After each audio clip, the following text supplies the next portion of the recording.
दिल में किसी के राह किए जा रहा हूं मैं, दिल में किसी के राह किए जा रहा हूं मैं, कितना हसीन गुनाह किए जा रहा हूं मैं। आप देख रहे हैं खास बात इंडिया, मैं हूं संजय सिन्हा। आप तमाम दर्शकों का इस न्यूज़ बुलेटिन में बहुत बहुत स्वागत। आइए खबरों की तरफ चलते हैं। ढेर सारी खबरें इंतजार कर रही हैं, उन खबरों से हम एक एक कर आपको जोड़ेंगे। आपने अगर अभी तक हमारे इस चैनल को सब्सक्राइब नहीं किया है तो हमारे इस यूट्यूब चैनल को सब्सक्राइब जरूर कर लें, ताकि आपको नोटिफिकेशन पहुंचे और आप हमारे साथ जुड़े रह सकें, आप अपडेट रह सकें। आइए हमारे पास एक खबर आ रही है मालदा जिले से, पश्चिम बंगाल के मालदा जिले के अंग्रेजी बाजार इलाके से हमारे पास एक खबर आ रही है। मारपीट की एक घटना यहां पे हुई है।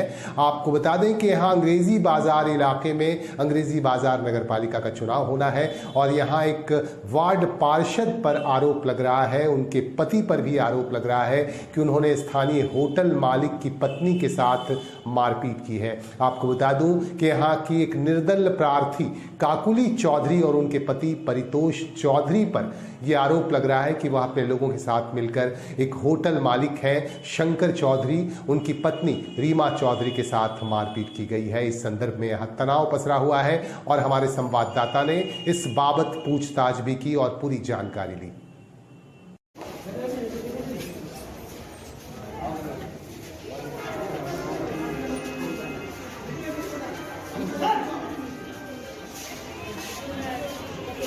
চলে বলে আমাকে ধাক্কা মেরে ফেলেছে আমাকে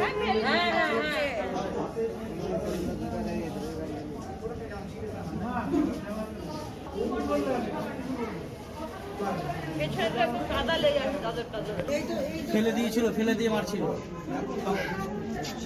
শঙ্করের ছেলে ফেলে আমার বুকের উপরে উঠে গেছিল। কালকে 12টা-1টার দিকে হোটেলে গেছিলাম। আমার আজকে 15 বছর ধরে হোটেলটা আছে, 15-17 বছর ধরে হোটেলটা আছে। তখন কোনো কিছু হলো না। আমি বাড়ি আসার পরে তারপরে হোটেলে পিছনে যারা বস্তি বসেছে তারা কি করছে, হোটেলটাকে আমরাই বসিয়েছি, এবার তারা দখল করছে। এবার দখল করছে সেটাও, এবার ভোট এসেছে, সেভেন চৌধুরী আমার কাছ থেকে 2 লাখ টাকা ক্লেম করছে। আমি এখন দিতে পারছি না দেখে রাতে 11টার পর আমার বাড়িতে লোক পাঠাচ্ছে হামলা করতে। এবার আমি ওকে বলতে গেছি যে কাকা ব্যাপারটা তুমি দেখে দাও, না হলে আমি 2টো বাচ্চা নিয়ে কোথায় যাব, এটা কথা বলতে গেছি। ও ভোট প্রচারে বেরিয়েছে, আমি এটা কথা বলতে গেছি। তারপরে কি করেছে, ওর বউ আমাকে জুতা দিয়ে মেরেছে, সেভেন আমাকে নাইটি চুইদা ছিঁড়ে টিড়ে সেই কি কেলেঙ্কারি। আমি তাহলে পরিতোষ চৌধুরী আমাকে এগুলো করেছে, তাও আমি কিছু বললাম না, আমি লজ্জার খাতিরে চুপ করে থাকলাম। এইরকম করলে তা থাকা যায় না। এইভাবে এই চাইছি যে কোনো কিছু একটা জানা ওর কিছু হোক। ও কোন দল থেকে, ও তো দেখাতেই পাচ্ছে না যে আমি কোন দল থেকে দাঁড়িয়েছি। ও সাইকেলে দাঁড়িয়েছে না মোটর সাইকেলে দাঁড়িয়েছে না কোথায় দাঁড়িয়েছে ও তো দেখাতে পাচ্ছে না। যার জন্য ওর বউ কি করেছে, ওর বউ কি করেছে, কালকে হঠাৎ মেরেছে, তাও আমি কিন্তু কিছু বলিনি, আমি বাড়িতে চলে এসেছি। এবার আমি রাতে 10টার সময় ফোন করছি যে কাকা ব্যাপারটা তুমি দেখে দাও। ওর বউ বলছে তোমাদের সাথে কোনো, ওর হাজবেন্ড বলছে পরিতোষ চৌধুরী যে তোমাদের সাথে কোনো কথা নাই, ফোনটা রেখে দাও। রাত্রিবেলা লোক পাঠিয়েছে হামলা করার জন্য। এবার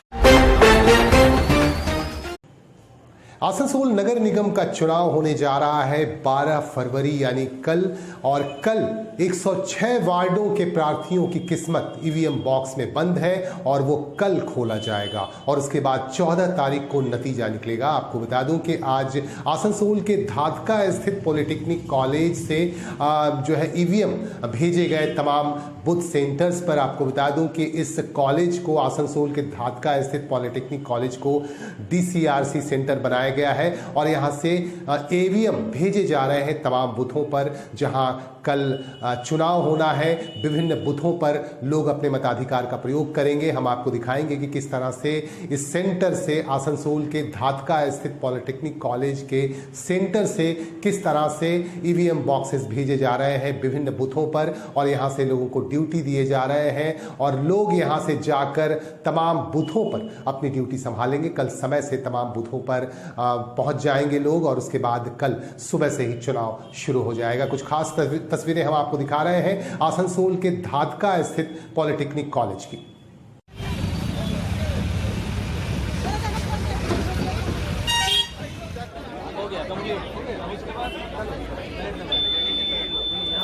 यहाँ पे दिख रहा है एलो, अगर आप इसको दबाइएगा यहाँ पे एलो दिख रहा है,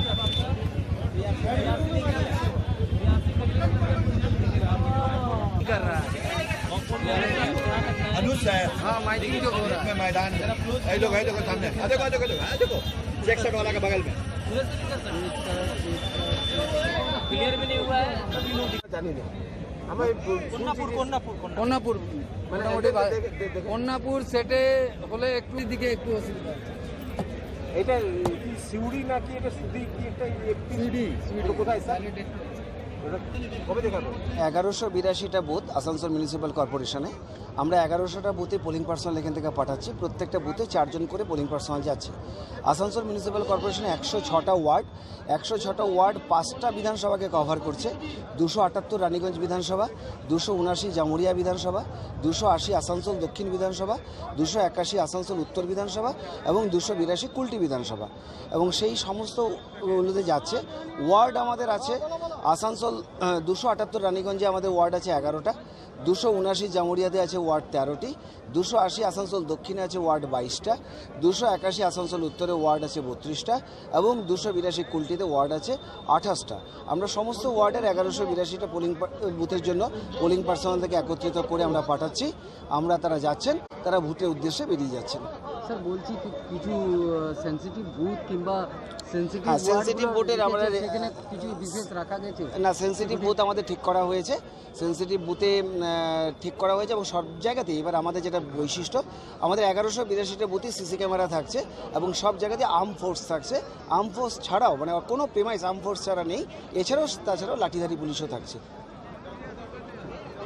আপনার নাম পরিচয় Anuj Chakraborty assistant municipal returning officer Asansol municipal corporation আজকে নির্দেশ দেওয়া হয়েছে আমাদের এখানে খুব ভালো আমাদের কোনো অসুবিধা নেই আমি এবারে দেখছি ট্রেনিং থেকে দেখছি আমাদের কোনো অসুবিধা হয়নি এবং ইনাদের ব্যবহার খুব ভালো এখান থেকে কি নির্দেশ দেওয়া হয়েছে কাজের ক্ষেত্রে এখনও কোনো নির্দেশ পাইনি এবং আমরা এখন সেটিং করছি তবে ইনাদের আমি যে ব্যবহার দেখলাম আমি খুব মুগ্ধ হয়েছি আসানসোলের বিভিন্ন দলরা বলছে প্রত্যেকটা ওয়ার্ড এবং প্রত্যেকটা বুথ সেনসিটিভ আছে এই আসানসোল এটা ব্যাপার আমি কিছু স্যার জানি আমি নির্বাচন কমিশনের লোক আমাকে যেটা এখানে আদেশ দেওয়া হয়েছে সেটাই করব আমরা রাজনৈতিক পার্টি সম্বন্ধে আমরা কিছু জানি না আমরা নির্বাচন কমিশনের লোক আমরা নির্বাচন কমিশন যা বলবে আমরা তাই করব সুরক্ষা নিয়ে কতটা আপনারা আছে সুরক্ষা পর্যন্ত আমি যে দেখলাম খুব স্যাটিসফাইড আমি বিভিন্ন জায়গায় যে আপনারা ভোট করাতে যাচ্ছেন সেখানে আপনাদের মধ্যে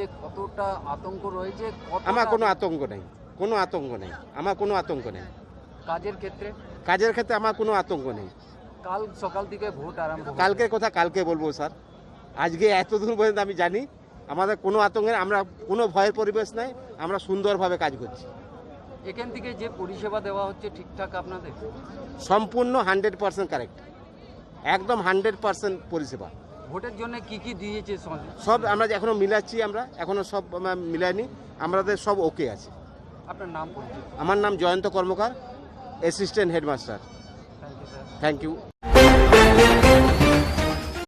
पश्चिम बंगाल और झारखंड की सीमा डीबूडी चेक पोस्ट से 4 लाख रुपए बरामद किए गए एक 4 पहिया वाहन से। आपको बता दूं कि आज सुबह से ही यहां वाहन जांच अभियान चलाया जा रहा था आसनसोल दुर्गापुर पुलिस की तरफ से और इसी दौरान पुलिस को एक वाहन पर संदेह हुआ और वाहन को जब जांचा गया एक 4 पहिया वाहन की जांच की गई तो वाहन से 4 लाख रुपए नकद बरामद हुए। इन रुपयों को बरामद कर लिया गया है। हालांकि वाहन चालक का यह कहना है कि ये रुपए झारखंड से रानीगंज ले जाया जा रहा था जहां वह गाड़ी खरीदने जा रहे थे। वाहन की खरीदारी के लिए ये रुपए ले जाए जा रहे थे। बहरहाल पुलिस इस मामले की तहकीकात कर रही है।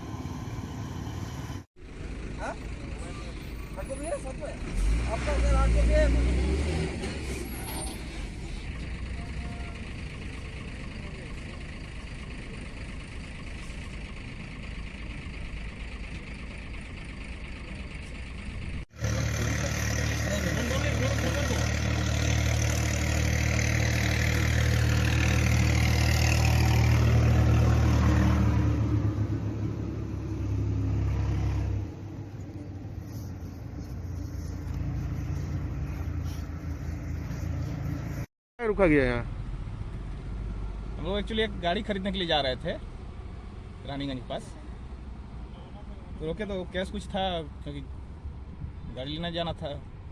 कितना रुपया कैश था? 4 लाख। तो अभी क्या बोल रहा है पुलिस? क्या चीज? अभी ये बोल रहे हैं कि इलेक्शन है यहाँ बंगाल में, तो आप कैश लेके नहीं जा सकते हैं। तो हम लोग को ध्यान में नहीं था कि यहाँ बंगाल में इलेक्शन है। अभी तो हम लोग जान रहे हैं कि यूपी साइड में है इलेक्शन, लेकिन यहाँ है ध्यान में नहीं था हम लोग। कहाँ से पैसा ला रहा था? क्या बैंक से निकाल के सर? कौन सा बैंक? राजगंज SBI। आपका नाम? विष्णुकांत दुबे। रानीगंज के जेके नगर इलाके में शहीद तिलका मांझी याद किए गए। आदिवासियों के नेता के तौर पर, आदिवासियों के भगवान के तौर पर तिलका मांझी को जाना जाता है और आज शहीद तिलका मांझी को याद किया गया जयंती के मौके पर। इस मौके पर यहाँ एक कार्यक्रम का आयोजन भी किया गया। हम आपको दिखाते हैं कि किस तरह से यहाँ याद किए गए तिलका मांझी। इस मौके पर सभी ने उनकी मूर्ति पर माल्यार्पण किया और उनके प्रति अपनी श्रद्धा व्यक्त की। हमारे रिपोर्टर पार्थ बैनर्जी की ये खास रिपोर्ट।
আচ্ছা, একটু আগে যেমন হয়েছে সেভাবে প্রথম লড়াই করলেন, তাকে পিছনে ফেলে দিয়ে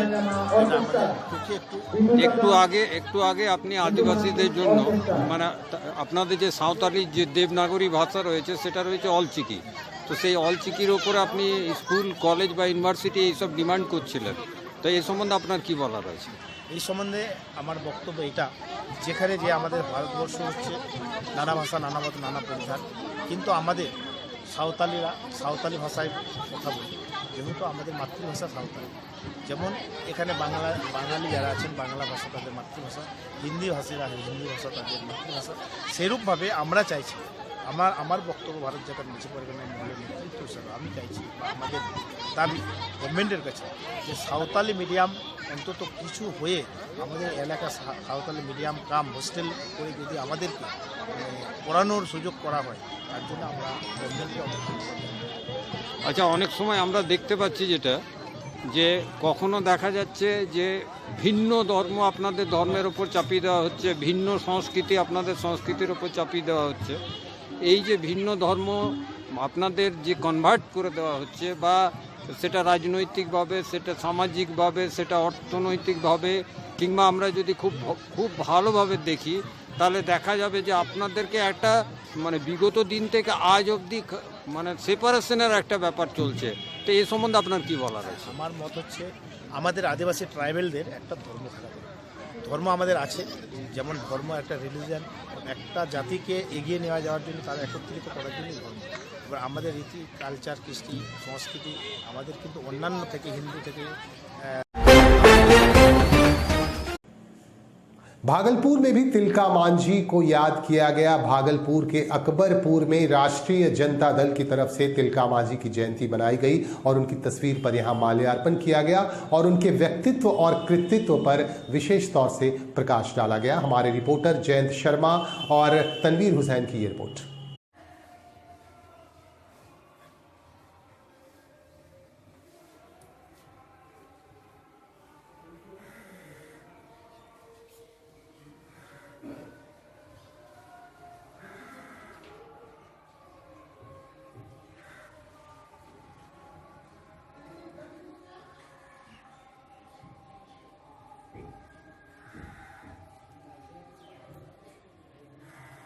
आज तिलका मांझी जयंती पर आपका क्या कहना है?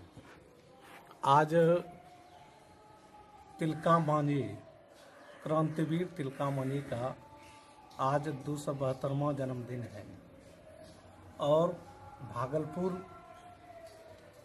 में खासकर इनका कार्य क्षेत्र रहा है। भागलपुर और संथाल परगना एरिया तिलका मांझी जी का कार्य क्षेत्र रहा है। हर हमेशा अंग्रेजों के खिलाफ जम करके लड़ते थे।